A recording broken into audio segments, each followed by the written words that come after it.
Welcome students again into the 11th Science Chemistry class.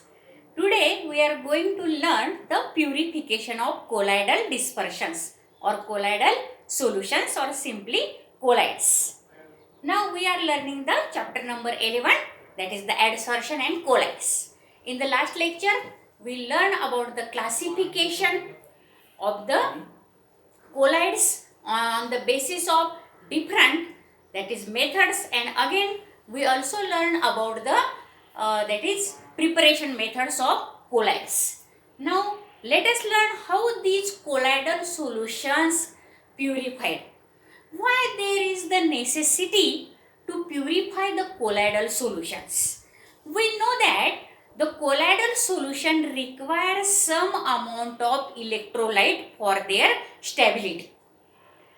And if the concentration of electrolyte get increased, or if there is the large amount of electrolyte is present in the colloidal solution, then it may cause the coagulation of the colloidal solution, that is precipitation, and then it does not stay stable. Again, there are different soluble impurities also in the colloidal solution. So it is necessary to decrease or reduce these electrolyte concentration from the colloidal solution and to remove the dissoluble impurities from the colloidal solution. And this process is called as the purification of the colloidal solutions. Then how can we define the purification of colloidal solution? The process used for reducing the amount of impurities to a requisite amount or requisite minimum is known as the purification of colloidal solution. That means the electrolyte or impurities must present in the colloidal solution in a requisite amount or requisite minimum. Then and then the colloidal solution may remain for a long time in a stable state. So the process used for the reducing the amount of the impurities to a requisite minimum is called as the purification of the colloidal solution. Now generally colloidal solution contains excessive amount of electrolytes. Some other soluble impurities are also there. A small amount of electrolyte is necessary for the stability of the colloidal solution or stable to remain the colloidal solution stable for a long time. But a large quantity of electrolyte may result in the coagulation of colloids or colloidal solution. So it is necessary to reduce the electrolyte and the soluble impurities from the colloids, and it is known as the purification of the colloidal solutions. Now there is the method of purification of colloidal solution which is very useful for the purification of colloids. Now that method is called as the dialysis. So purification of colloidal solution can be carried out by using the dialysis by following method. Now you know the dialysis. Dialysis means there is just like the osmosis. Dialysis is just like the osmosis.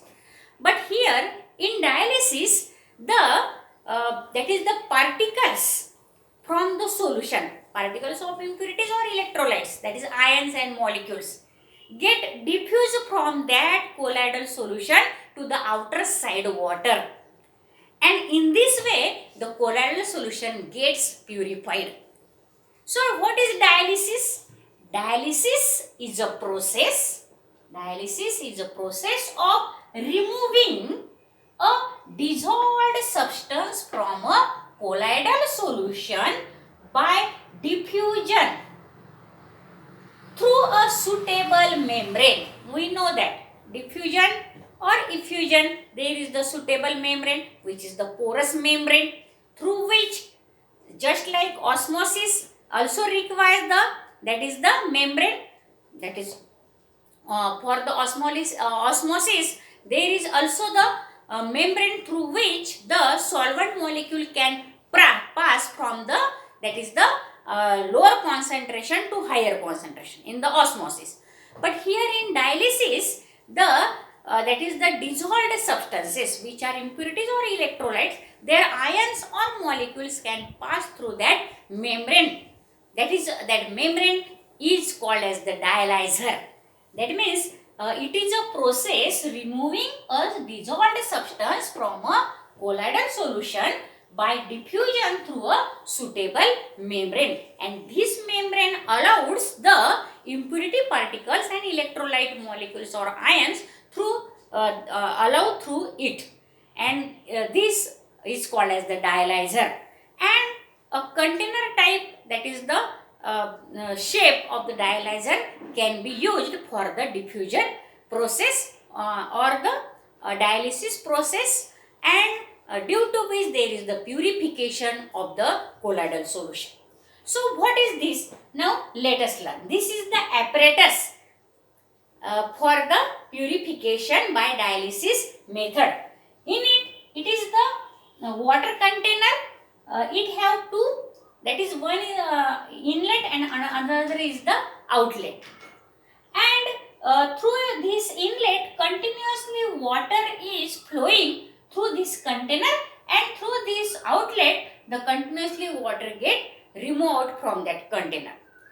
And in such container of the water there is placed this, that is the dialyzer. This bottle shaped dialyzer is there, and its membrane is made up of dialysis membrane, or its membrane is called as the dialysis membrane. Now this membrane can pass the dissolved electrolyte molecules or ions and also the particles of the, that is impurities, through this membrane. And in that is the container of the dialyzing membrane, there is filled colloidal solution is filled into it. Now these red color dot means they are the dispersed phase, and here in the dispersion medium there are some dissolved electrolytes are there which cannot be seen by the naked eyes. Now that dissolved electrolyte are there, and we have to remove the excess concentration of their dissolved electrolyte, then this colloidal dispersion or colloidal solution get purified.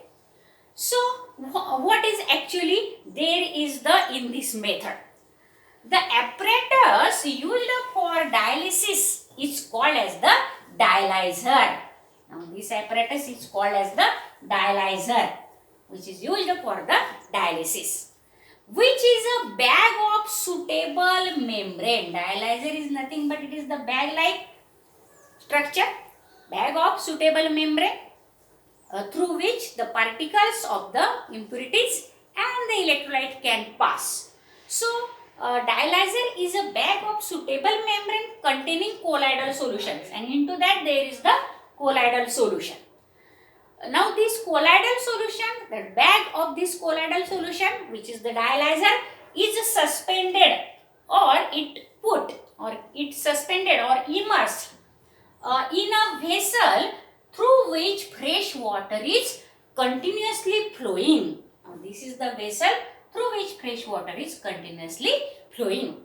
The molecules and ions of the impurities and the excess electrolyte diffuse through this membrane into the outer water, and pure colloidal solution is left behind in this dialyzer, or there is then in this dialyzer, after this diffusion of the excess impurities and electrolyte in that container in the dialyzer, then there is left of the colloidal solution is get left, or there is the colloidal solution remains, which is the purified colloidal solution into that dialyzer.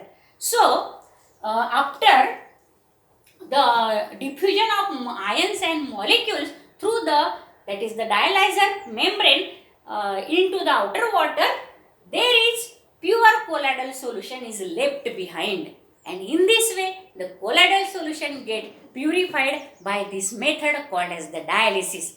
Now let us learn, students, again the properties of the colloidal dispersions that are very, very important. There are so many properties of colloidal dispersion. Now let us learn it.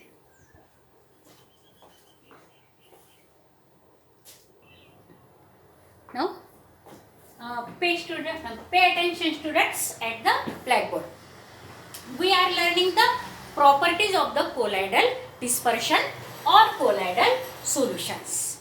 There are three different types of properties of the colloidal dispersion, such as general properties, optical properties, electrical properties. Now let us learn first the general properties of the colloidal dispersions or colloidal solutions. We know that the colloidal solutions are the heterogeneous mixtures.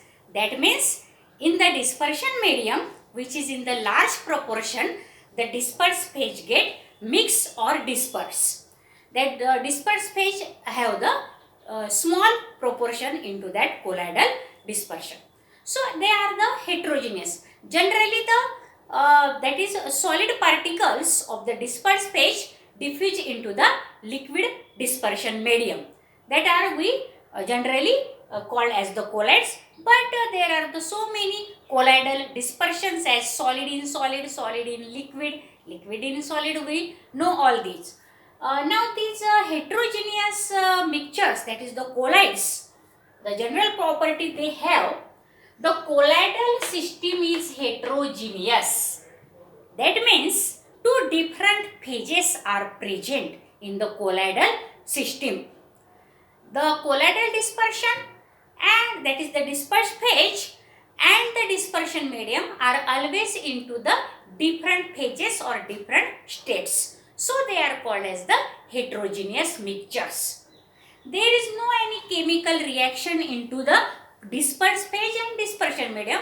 So the colloidal system is called as the mixture, but the mixture is heterogeneous. So the colloidal system is heterogeneous mixture and consists of two phases distinctly, that are the dispersed phase and dispersion medium.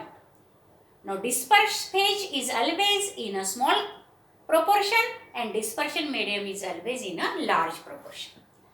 The dispersed phase particles pass slowly through the parchment paper or animal bladder membrane. Now animal bladder membrane is the best membrane for osmosis as well as dialysis, and parchment paper or starch paper we can call it. Now these parchment paper or the animal bladder membrane can passes through them the dispersed phase particles. So the dispersed phase particle pass slowly through the parchment paper or animal bladder membrane, but they pass readily through the filter paper. So the particles of the dispersed phase pass readily through the ordinary filter paper, but they pass slowly through the parchment paper or animal bladder membrane. Now the third general property of this colloidal dispersion is the particles usually are not detected by powerful microscope. The particles of the dispersed phase in the colloidal system cannot be detected by the powerful microscope. That is, they have the nano dimensions. We know that from 2 nanometer to 500 nanometer. So they cannot be detected by the powerful microscope even. Now these are the three general properties. Now let us learn the optical properties. You know the optic. Optic means related to the eyes. That is the optic nerve, you know in the biology. So the optical properties are related totally with the eyes, with our eyes. So the first optical property of this colloidal dispersion is the Tyndall effect. Now Tyndall is the scientist. He observed this effect. So this effect is called as the Tyndall effect. Then what he observed? Tyndall observed that when light passes through the true solution, the path of the light through it cannot be detected. Now see in the figure. Now this is the light source. Now this is the beam of light. When the beam of light or light pass through this is the true solution. This is the true solution in this bottle. And when the beam of light pass through this true solution, then the path of the light is not observed or not visible. That is, light beam is not visible in the true solution.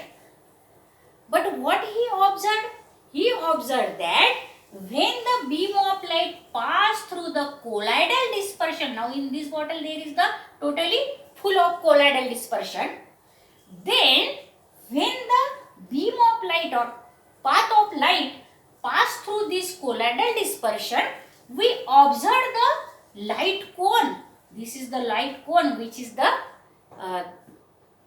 this is very clearly shown. That is the path of the light when it passes through the colloidal solution. Now that is the Tyndall effect.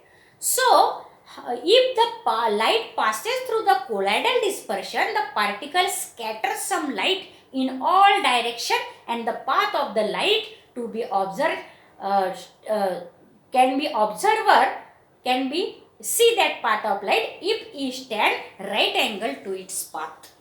That means when the light beam or light passes through the colloidal dispersion, the dispersed phase particle scatter that light in all direction, and due to which that light can be visible to the observer if he stand right angle to that colloidal dispersion or path of the light. And that is the Tyndall effect. Now see what is the Tyndall effect. The phenomenon, it is the phenomenon of scattering of light,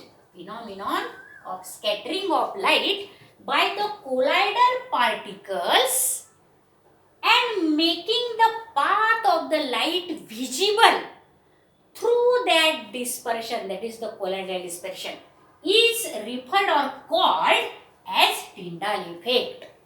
So the phenomena of scattering of the light by the particles of the colloidal system, and that light can be visible on standing right angle to the path of that light, is called as the Tyndall effect. So the phenomena of scattering of the light by the colloidal particles and making light path visible through the dispersion medium is called as the Tyndall effect. Now this Tyndall effect, we observe it by the bright cone. So the bright cone of the light is called as the Tyndall cone. Now this is the Tyndall cone. This is the bright cone which is observed here in the dispersion medium or colloidal dispersion.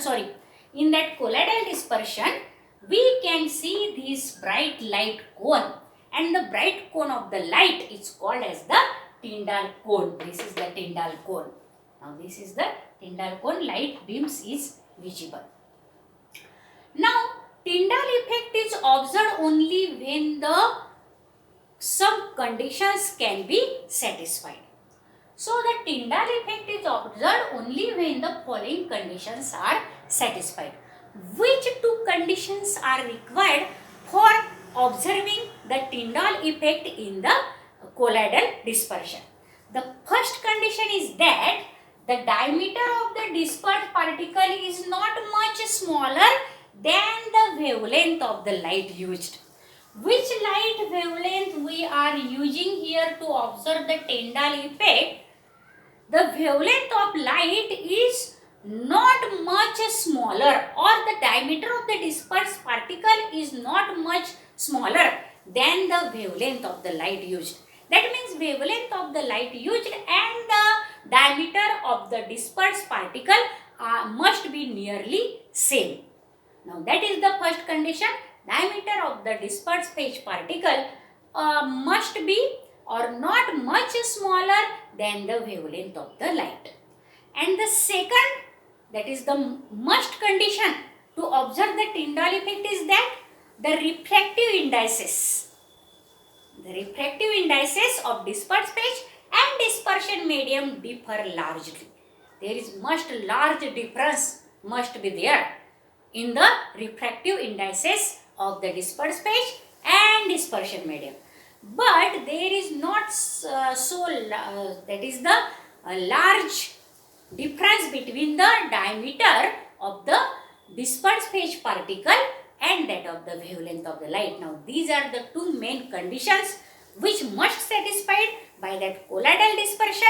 Then there is the observation of the Tyndall effect, that is the bright cone which we can observe when the light pass through the colloidal dispersion, and that is the Tyndall effect. Now what are the importance of this Tyndall effect? Now first important, you know distinctly that is we can distinguish between the true solution and colloidal dispersion by using this phenomena, that is the Tyndall effect. So to distinguish between the true solution and the colloidal dispersion, the phenomena of Tyndall effect is very important. And what is the second use or application or importance of the Tyndall effect? It is useful to determining the number of particles in the colloidal system and particle size. Yes, we can, now this Tyndall effect is useful to determine, we can determine the number of particles in the colloidal system, and also we can determine the particle size of the colloidal dispersions. Now that is the second, that is application or importance of this Tyndall effect, and the main is to distinguish between the true solution and the colloidal solution. This Tyndall effect is very important. Now this is the first property we observe, that is the optical property, Tyndall effect. Then we will learn so more again optical properties such as color, etc. Now if student you understand very well this, that is the general properties, and this optical property, that is the Tyndall effect, as well as we learn about that is the purification of the colloidal systems. If you understand all this topic in this video, then you subscribe, like and share this video to the other student so that they also get the benefit and they can successfully write down or solve the questions in the entrance examination, JEE, CET, and that are the NEET, and also their annual examination of 11th science. So thank you very much for watching this video.